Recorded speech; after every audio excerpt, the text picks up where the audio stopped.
हाँ जी, नमस्कार साथी। कैसे हो आप सब लोग? उम्मीद है कि आप अच्छे होंगे और आपकी तैयारी भी अच्छी चल रही होगी। तो अपन है वो काफ़ी टाइम बाद मिल रहे हैं। लगभग 2025 में पहली बार, यानी कि 6-7 महीने हो गए हैं due to educational work and marriage occasion. तो चलिए आज अपन है वो थोड़ी बहुत पढ़ाई की बातें कर लेते हैं। पिछली बार अपन है वो जो आर्थिक समीक्षा की थी उनमें से बहुत सारे सवाल आए थे RS प्रीलिम्स में, और पॉलिटी से भी बहुत सारे सवाल आए थे। तो अपन ने वो आर्थिक समीक्षा पूरी कर ली थी पिछली वाली। इस बार की तो नहीं करवा पाया। लेकिन और जो पॉलिटी अपन पढ़ रहे थे वो अपन ने है वो जिसमें वो अपन ने पहला भाग और मूल अधिकार, जो तीसरा भाग है मूल अधिकार, DPSP मूल कर्तव्य, ये पढ़ लिए थे। अपन भाग 5 पढ़ रहे थे जो कि है वो संघ के बारे में प्रोविजन है हमारे संविधान का भाग 5, और उसमें संघ की कार्यपालिका है, विधायिका है और न्यायपालिका, और इसके साथ साथ है वो CAG यानी कंट्रोल एडिटर जनरल, ये है हमारे संविधान के भाग 5 में। तो अपन है वो वहीं से शुरुआत करते हैं जहाँ से वो अपन है वो पिछली क्लास को छोड़ा था। काफ़ी टाइम हो गया है, तो मैं उम्मीद करता हूँ कि आपने पिछली वाली क्लासें जरूर देखी होगी। नहीं देखी होगी तो है वो आप पिछली वाली जो पॉलिटी कक्षा है वो जरूर देखें और फिर वो यहाँ से शुरू करें, तो आपको वो समझने में आसानी रहेगी। तो मैं वहीं से शुरू करता हूँ, यानी कि अपन भाग 5 पढ़ रहे थे। तो आज अपन है वो जिसमें अपन ने वो राष्ट्रपति के बारे में पढ़ लिया था भाग 5, उसको अपन आज शुरुआत करते हैं। हमारे संविधान का भाग 5 जिसमें है वो संघीय कार्यपालिका अपन पढ़ रहे थे, उसमें उसके बाद विधायिका है, ये सारे संघ के यानी कि केंद्र सरकार के, फिर है वो न्यायपालिका, और उसके बाद में है वो CAG का प्रोविजन है। तो उसमें है वो भाग 5 में अपन है वो हमारे संविधान का भाग 5 और उसका नाम है संघ। फिर इसमें है वो अध्याय 1 अपन पढ़ रहे थे जिसमें है वो कार्यपालिका, संघीय कार्यपालिका अपन पढ़ रहे थे। कार्यपालिका अपन क्या क्या पढ़ते हैं, यानी एग्जीक्यूटिव में हम अपन पढ़ते हैं राष्ट्रपति, उपराष्ट्रपति और मंत्रिपरिषद, प्रधानमंत्री, इन सभी के बारे में है, और महान्यायवादी, इनके बारे में है वो संघीय कार्यपालिका में अध्ययन किया जाता है। तो अपन है वो राष्ट्रपति की जो शक्तियां हैं, राष्ट्रपति की जो पावर्स है, शपथ, और इसके बारे में अपन है वो पिछली क्लास में पढ़ लिया था, यानी कि जो भी हुई थी क्लास लास्ट टाइम, उसमें अपन ने कंप्लीट कर लिया था। तो आज अपन शुरू करेंगे उपराष्ट्रपति से।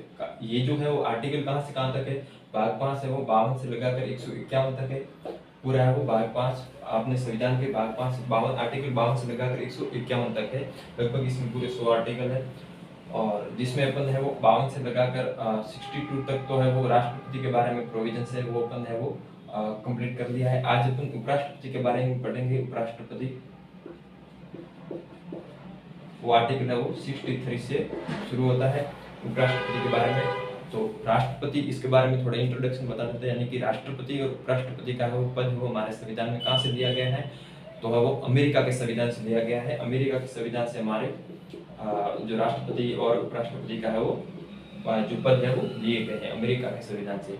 लेकिन उनके संविधान, उनके और राष्ट्रपति उपराष्ट्रपति और हमारे इसमें वो थोड़ा अंतर होता है। वो उपराष्ट्रपति में क्या अंतर होता है, जो अमेरिका का उपराष्ट्रपति और हमारे उपराष्ट्रपति में, यानी कि जो अमेरिका का उपराष्ट्रपति है, जो अमेरिका का जो उपराष्ट्रपति है, यदि उसके राष्ट्रपति का के पद पर है वो, यानी कि राष्ट्रपति का पद खाली है, तो जो शेष राष्ट्रपति का कार्यकाल है वो वहाँ का उपराष्ट्रपति पूरा करता है। जबकि अपने यहाँ का जो उपराष्ट्रपति है, यदि राष्ट्रपति की सीट किसी वजह से वो पद खाली है, तो है वो यथासंभव यानी कि 6 माह के भीतर है वो चुनाव करवाना अनिवार्य है। जबकि वहाँ ऐसा कोई प्रोविजन नहीं है, वहाँ तो बचा हुआ सारा कार्यकाल है वो अमेरिका का वो वाइस प्रेसिडेंट ही पूरा करता है। जबकि हमारे यहाँ पर राष्ट्रपति का सीट खाली है, तो 6 माह के भीतर तो है चुनाव करवाना अनिवार्य है। 6 माह तक राष्ट्रपति वहाँ के राष्ट्रपति के पद पर अधिकतम कार्य कर सकता है। और दूसरी, यदि अपन अंतर की बात करें, तो जहाँ वहाँ का उपराष्ट्रपति है वो अमेरिका का उपराष्ट्रपति और राष्ट्रपति के चुनाव लगभग सेम पद्धति से होते हैं। जबकि हमारे यहाँ पर है जो राष्ट्रपति और उपराष्ट्रपति के चुनाव में फर्क होता है। तो ये तो था बेसिक इंट्रोडक्शन उपराष्ट्रपति के बारे में, हमने कहाँ से पढ़ लिया गया है। अब अपन हमारे संविधान के आर्टिकल 63 से शुरू करेंगे, जो कि है उपराष्ट्रपति के बारे में प्रोविजंस है। तो सबसे पहले आर्टिकल 63, आर्टिकल 63 में है वो ये लिखा हुआ है कि भारत का एक उपराष्ट्रपति होगा, उपराष्ट्रपति का पद। आर्टिकल 63 सबसे पहले अपन देखते हैं आर्टिकल 63, वहां से उपराष्ट्रपति का पद होता है कि भारत का एक उपराष्ट्रपति होगा, शैल be a vice president of India.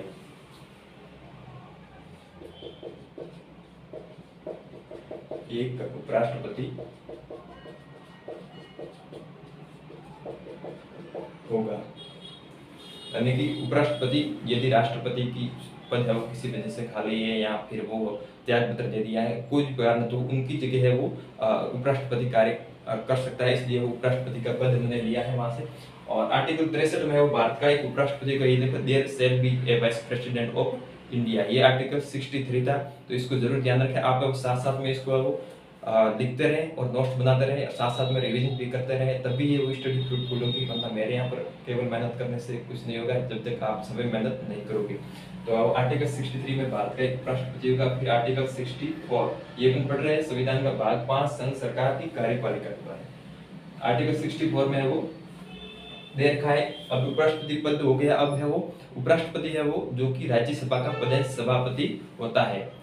उपराष्ट्र vice president ex officio chairperson of council of state, यानी कि जो उपराष्ट्रपति vice president ex officio chairperson होता है राज्यसभा का, यानी कि जो उपराष्ट्रपति या फिर वाइस प्रेसिडेंट कहता हूँ वो राज्यसभा का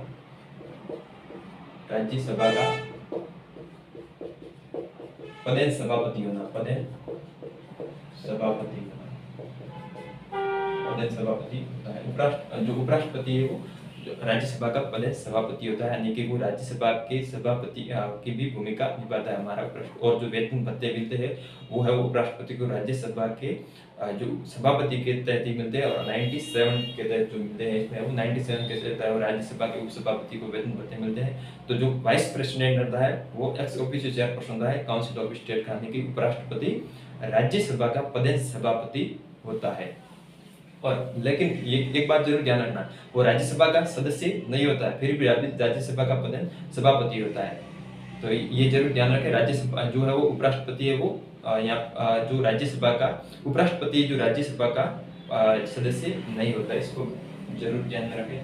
फिर आर्टिकल है वो 65, आर्टिकल 65 में क्या देखा है, तो आर्टिकल 65 में साफ साफ ये लिखा हुआ है कि राष्ट्रपति के यदि सीट खाली है, किसी राष्ट्रपति के पद पर है वो नहीं है, यानी अनुपस्थित है, या फिर किसी वजह से उसका पद खाली है, तो है वो राष्ट्रपति के कर्तव्यों का निर्वहन कौन करेगा, उपराष्ट्रपति। ये आर्टिकल कौन सा बताता है हमें, आर्टिकल 65, इसमें लिखा हुआ कि यानी कि जो vice president to act as a president, यानी कि वो प्रेसिडेंट की तरह कार्य करेगा, और to act as a function of his, यानी कि उसके कार्य करेगा during the vacant of president's office और during the absent of president, यानी कि राष्ट्रपति की उपस्थिति या फिर उसका पद है वो रिक्त है, तो उस स्थिति में उपराष्ट्रपति है वो राष्ट्रपति के कर्तव्यों का निर्वहन करेगा।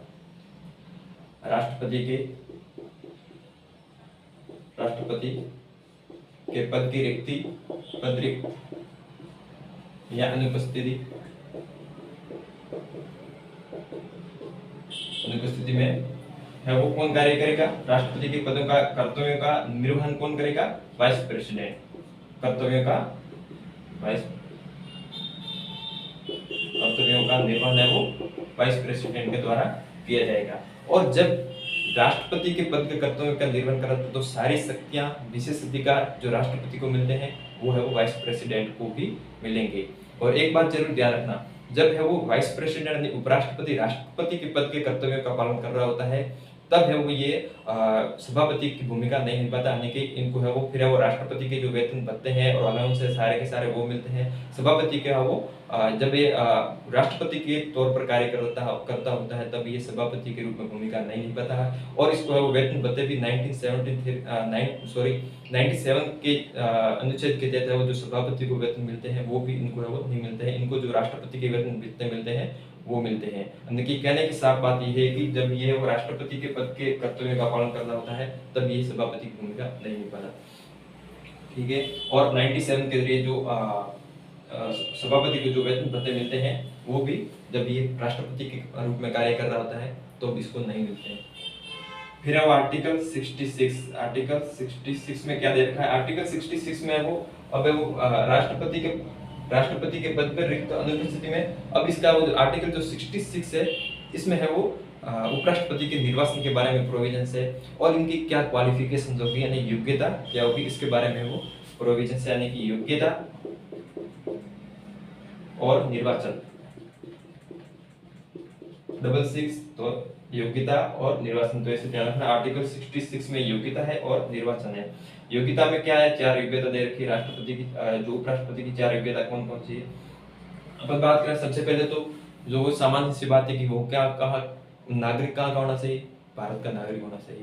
दूसरी उसकी उम्र कितनी होनी चाहिए, तो वो राष्ट्रपति हो या उपराष्ट्रपति दोनों की है वो 35 वर्ष की आयु है वो पूर्ण कर चुका तभी वो एलिजिबल होगा इस पद के लिए। और तीसरा है वो राज्यसभा का है वो सदस्य बनने की है वो योग्यता रखता हो, तो ये 3। और चौथा है वो किसी भी प्रकार केंद्र सरकार, राज्य सरकार और अदर जो पब्लिक सेक्टर अंडरटेकिंग यानी जो सार्वजनिक क्षेत्र की जो कंपनियां उपक्रम है वहां पर है वो लाभ का पद धारण किया हुआ नहीं होना चाहिए। तो ये 4 है वो इनकी है वो उपराष्ट्रपति की है वो पद की योग्यता है, ये योग्यता है उपराष्ट्रपति पद पर रहने के लिए। यानी कि सबसे पहले तो वो भारत का नागरिक सिटीजनशिप ऑफ इंडिया, एंड दूसरा है वो 35 वर्ष की आयु पूर्ण कर चुका हो, और तीसरा है वो राज्यसभा का है वो सदस्य बनने की है वो योग्यता रखता है राज्यसभा सदस्य। और चौथा है वो इसमें सबसे लास्ट है कि लाभ का पद पर नहीं होना चाहिए, लाभ का पद यानी कि केंद्र सरकार, राज्य सरकार के अंदर लाभ का पद धारण किया हुआ नहीं होना चाहिए। इसका मतलब ये नहीं कि वो राज्यपाल ना हो, मंत्री, राष्ट्रपति ये वो लाभ के पद पर है वो नहीं गिने जाते हैं। इसके अलावा है वो लाभ का पद पर है वो ये जो उपराष्ट्रपति है वो लाभ का पद पर नहीं होगा तब भी उपराष्ट्रपति के लिए वो दावेदार होगा। और इसमें निर्वाचन की बात करें तो निर्वाचन में इसमें वो निर्वाचन मंडल और है वो पद्धति दोनों की अपन बात करते हैं जनरली।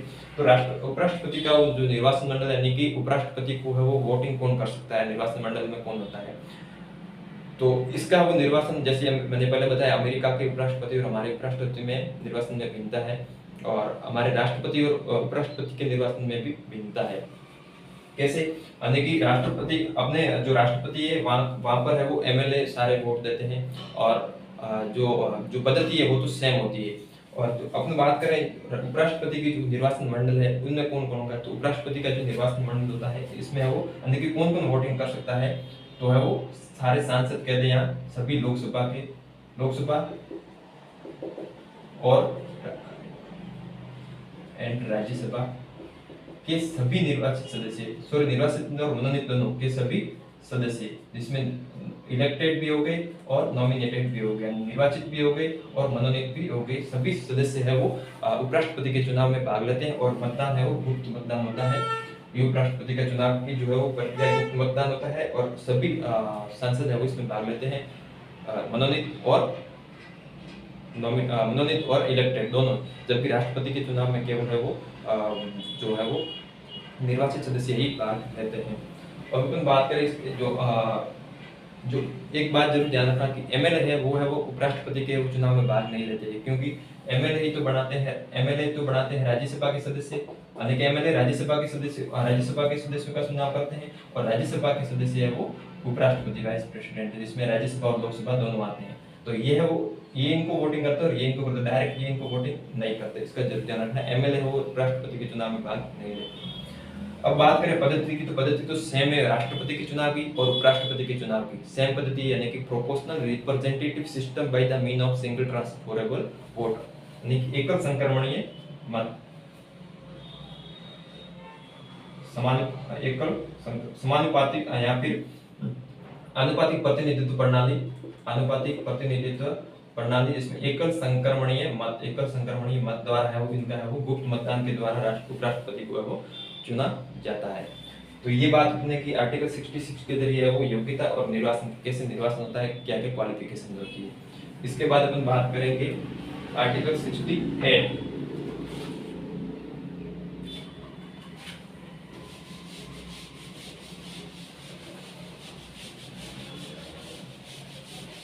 तो आर्टिकल 68 में क्या है, उपराष्ट्रपति है वो राष्ट्रपति के पद के कर्तव्यों का पालन अदर जो कंटिजेंसी या अदर स्थिति है उसमें वो करेंगे। सॉरी मैंने थोड़ा गलत बोल दिया। इसमें वो आर्टिकल 68 है, इसमें है वो उपराष्ट्रपति की यदि पद रिक्त हो जाए किसी भी वजह से, या वो त्याग पत्र दे दे या मृत्यु हो जाए त्याग पत्र दे दे, किसी भी प्रकार है वो पद रिक्त हो जाए उपराष्ट्रपति, आर्टिकल 68 के जरिए वाइस प्रेसिडेंट का पद है वो रिक्त हो जाए, रिक्त हो तो है वो यथासंभव है वो चुनाव करवाए जाने से, यानी कि उसकी समयावधि क्या होगी। जैसे कि अपन ने बात की थी राष्ट्रपति के चुनाव की, तो राष्ट्रपति का पद रिक्त होने पर 6 माह में है वो 6 माह के भीतर चुनाव करवाना अनिवार्य है, जबकि उपराष्ट्रपति में ऐसा कोई प्रोविजन है वो 6 माह का है वो प्रोविजन नहीं, यानी कि यथासंभव चुनाव करवाना चाहिए। यथासंभव ऐसे कोई बाइडेंस नहीं है या फिर बाध्यता नहीं है कि 6 माह में चुनाव जरूरी करवाने हैं। तो ये था आर्टिकल 68, यानी कि उपराष्ट्रपति के पद की रिक्त होने पर वो यथासंभव चुनाव करवाया जाना चाहिए। ऐसा इसमें कोई प्रोविजन नहीं है कि 6 माह के अंदर रिक्त करवाना जरूरी है। अब आर्टिकल है वो 69 अपन देखें। आर्टिकल 69 में क्या है, जैसे कि आर्टिकल 60 में राष्ट्रपति की शपथ देखी थी, उसी प्रकार आर्टिकल 69 में वो उपराष्ट्रपति के है वो ओथ और शपथ या प्रतिज्ञान के बारे में है वो प्रोविजन है। शपथ या फिर प्रतिज्ञान, इसके बारे में प्रोविजन आर्टिकल 69 में किसकी, उपराष्ट्रपति, जबकि आर्टिकल 6 में था, आर्टिकल 60 में किसका था, राष्ट्रपति की शपथ के बारे में प्रोविजन था। इसकी है वो जो शेड्यूल 3 है अनुसूची 3 में, इसमें वो इनके है वो शपथ का उल्लेख नहीं है। इसके है वो आर्टिकल उपराष्ट्रपति का वो आर्टिकल 69 में वो शपथ का प्रोविजन है। और ये शपथ है वो इनको कौन दिलवाता है, तो शपथ है वो प्रेसिडेंट के द्वारा दिलवाई जाती है, यानी कि राष्ट्रपति है वो, राष्ट्रपति उपराष्ट्रपति को शपथ दिलवाता है, ठीक है। और ये अपना त्याग पत्र भी है वो, अपन बात करें त्याग पत्र की, तो त्याग पत्र भी है वो राष्ट्रपति जो है वो उपराष्ट्रपति है किसको देता है, राष्ट्रपति को। उपराष्ट्रपति और राष्ट्रपति को लोकसभा अध्यक्ष को सूचित करते हुए उपराष्ट्रपति राष्ट्रपति को है वो अपना त्याग पत्र भी देता है, और शपथ है वो राष्ट्रपति दिलवाता है विधि के संरक्षण की, विधि का संरक्षण और संविधान के प्रति श्रद्धा और निष्ठा की है वो शपथ लेता है। दिलवाता कौन है शपथ, तो उपराष्ट्रपति को राष्ट्रपति शपथ दिलवाते हैं, और उपराष्ट्रपति अपना त्याग पत्र की शपथ राष्ट्रपति दिलवाता तो त्याग पत्र भी राष्ट्रपति को देता है उपराष्ट्रपति। तो ये था आर्टिकल 60। और आर्टिकल 70 में क्या है, आर्टिकल 70 में ये दे रखा है कि यदि किसी कारणवश राष्ट्रपति और उपराष्ट्रपति दोनों के पद रिक्त हो तो है वो इसका वो प्रोविजंस कौन संसद करेगी कि उस स्थिति में वो उनके पद के कर्तव्य का पालन कौन करेगा। जैसे कि अब जो वर्तमान में प्रोविजन है, राष्ट्रपति और उपराष्ट्रपति के पद यदि रिक्त है तो सर्वोच्च न्यायालय के मुख्य न्यायाधीश है वो उनके पदों का निर्वहन है वो पदों का कर्तव्यों का निर्वहन करते हैं, यानी कि आकस्मिक स्थिति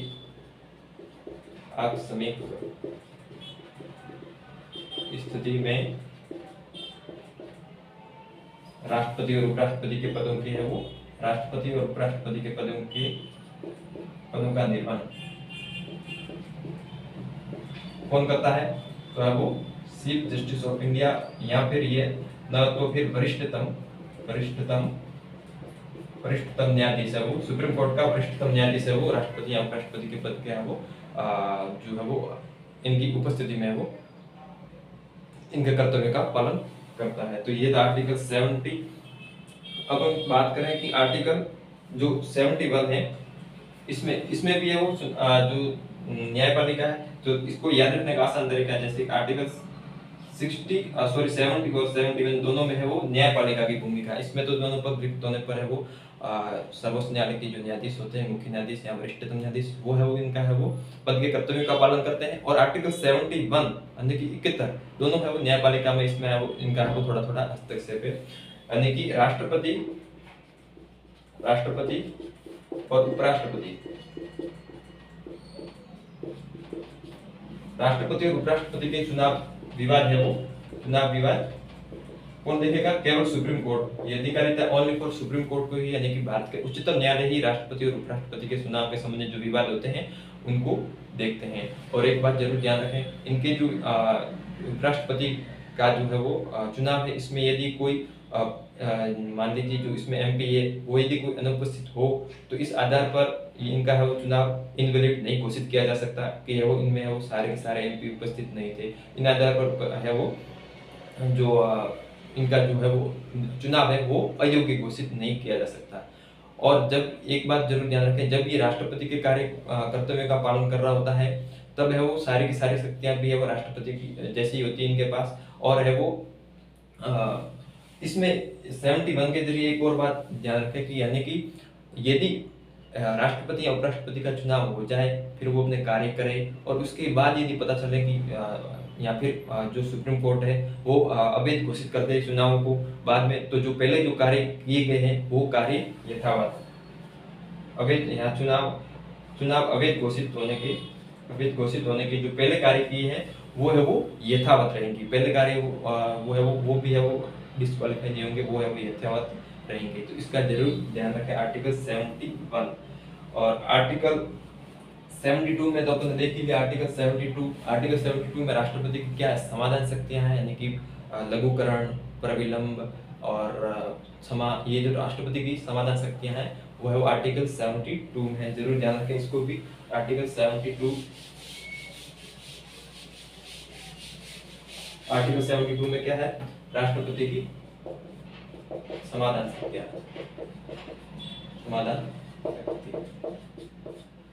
राष्ट्रपति है वो पूर्ण क्षमा कर सकता है या फिर जो फांसी की सजा सुना रखी है किसी को भी तो वो है वो उनको है वो पूर्ण क्षमा कर सकता है। उनका है वो जो दंड है वो कम कर सकता है, लघु कर सकता है, बरियार कर सकता है। ये आर्टिकल 72 में है राष्ट्रपति की समाधान शक्ति है। और आर्टिकल 73 इसमें है वो यदि संसद चाहे तो है वो ये जो कार्यपालिका शक्ति का विस्तार कर सकती है। आर्टिकल 73 में क्या है, संसद की कार्यपालिका या संघ की कार्यपालिका शक्तियों का विस्तार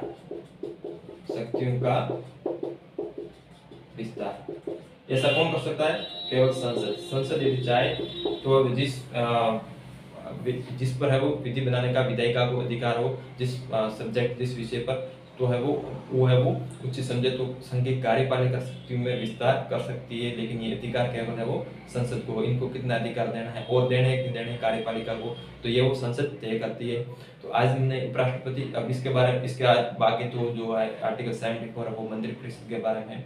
तो आज के लिए इतना ही, मिलते हैं। और उससे पहले अपन बात कर लें कि ये जो आपने पढ़ा है इसको आप जरूर लिखें, जरूर रिवाइज करें, नोट्स बनाएं, साथ साथ में पढ़ते रहें, साथ साथ में याद करते रहें। तो ये आपको है वो ये लंबे समय तक याद रहेंगे और आपके जरूर काम आएगी। तो मैं उम्मीद करता हूँ कि यह क्लास आपको अच्छी लगी होगी, आपका साथ यूँ ही बना रहे और मिलते हैं अगले समय। अब है वो मैं कोशिश करूँगा कि रेगुलर आपसे है वो रूबरू होता रहूँ और आपके लिए जो बढ़िया कंटेंट है। अब सभी भर्ती परीक्षा जैसे कि बात करें RAS, फर्स्ट ग्रेड और अध्यापक परीक्षा, ये पॉलिटी तो सभी एग्जामों में आती है लगभग, और न भी आती है तो एक जागरूक नागरिक होने के नाते आपको पॉलिटी, आपको जो राज्य व्यवस्था है उसके बारे में तो जरूर पता होना ही चाहिए। तो इसको वो जरूर सभी पढ़ें, अपने मित्रों के साथ भी शेयर जरूर करें और ताकि उनके भी काम आए। तो आज के लिए इतना ही, मिलते हैं अगली क्लास में, तब तक के लिए थैंक यू, जय हिंद।